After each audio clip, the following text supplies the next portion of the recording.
Ciao. Now, I've talked about Rorschach acting. So what do I do? Well, what I do is vale acting. To understand vale acting is very difficult. This is very complex stuff. The simplest thing that was ever told to me, and it's my core of all of acting, was told to me by actor Basil Rathbone. And that is, be slime and be sophistication and be everything in between. Now that seems like almost even simpler than the Rorschach acting bit, but there is so much that can be taken from that single sentence when you really get into it and apply it, that you'll just have fun with it. That was what I did. Now, vale acting is how to really get into a character. What do I do when I get into a character? I start with a script. I then take the script and perform from the words, because when someone writes down what they want you to say in dialogue, there is an initial reaction, there is an initial picture that the writer had of how these should be performed. Okay? And that's what you start with. Then you expand from that and think about how the person actually is that you're going to be. Okay? You have to remember, this is you on camera. Okay? I can't stress this enough. You always have to try and give your absolute best. My number one motto in all of film is, no matter what at all, I don't care what your role is. I don't care if you're an extra. I don't care if you're the star. I don't care who you're going to be in that film. Give an absolute command, Oscar-worthy performance every single time. No matter what. Because it's you. And you want to give your best. And that's what's important. So when I look at characters, I look at it from a perspective of, first, what do the lines say? Then I get into the concept of who exactly would say this? And then we look at the full script. And sometimes the directors will allow me a little bit of a tweak to where I can invent the character is English, or the character is French, or something of this nature. And then I can adapt an accent from that. And then I go from there.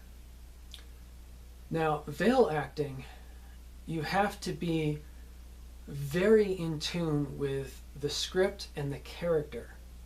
This is classical acting at its extreme. This is not just Shakespeare. This is going beyond Shakespeare. This is, you're going to be Henry V in your mind, in your body, in everything you can do. And then you're going to go over the top. Okay? There are several forms of vale acting. The first is a transparency.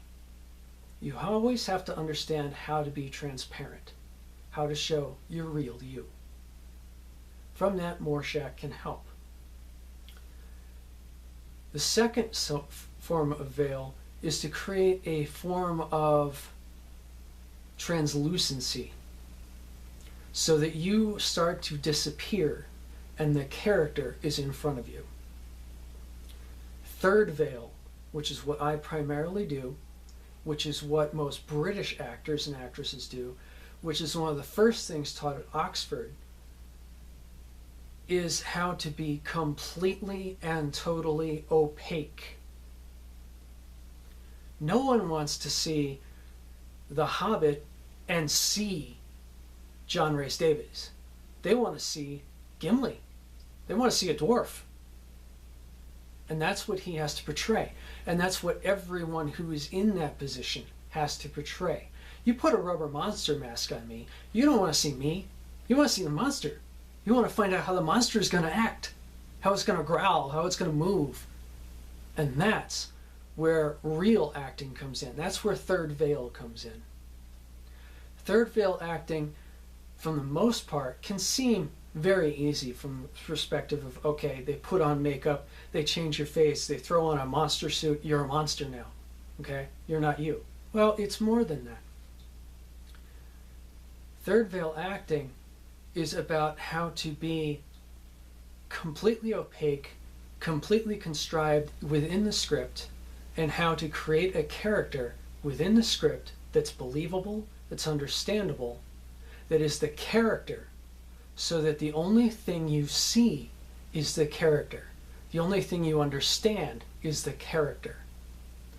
I did a love scene with Elke Summer in a movie called Lisa and the Devil. Now, when we did this scene, I was completely in third veil. If you watch it, what you are seeing is not me, but the character in the love scene with Elke. And Elke's trying her best, and she does a very good job of competing with me in third veil, so that you even lose the track of her, and you're in focus with her character and me. And what you're seeing is solely those two characters telling the story on the screen. And when you're finished watching the film, you can't tell about the actors. You don't even know who the actors are. You don't even care. You just had a good time watching the film. And that's where higher acting is supposed to be. Okay? This is where award winners come in. And I did get an award for my performance in Lisa and the Devil.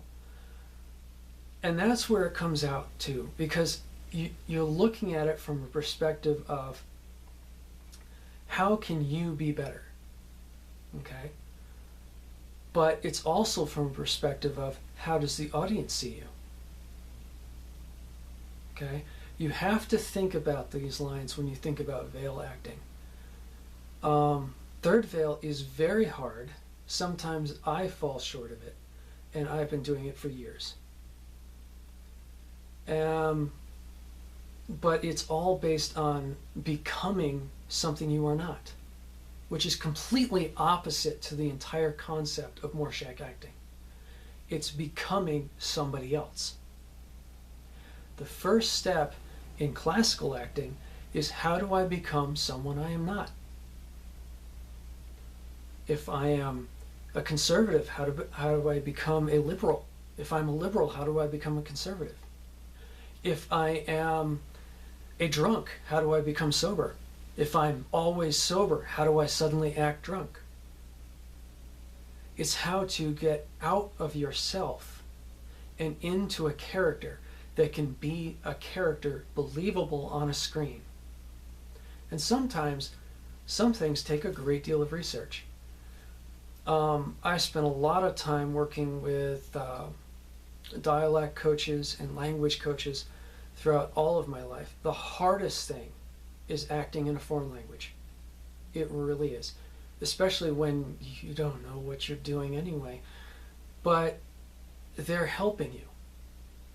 And it was with all of that help that I started to understand that it didn't matter if I couldn't translate it into English, so long as I could pronounce it correctly and perform it correctly. So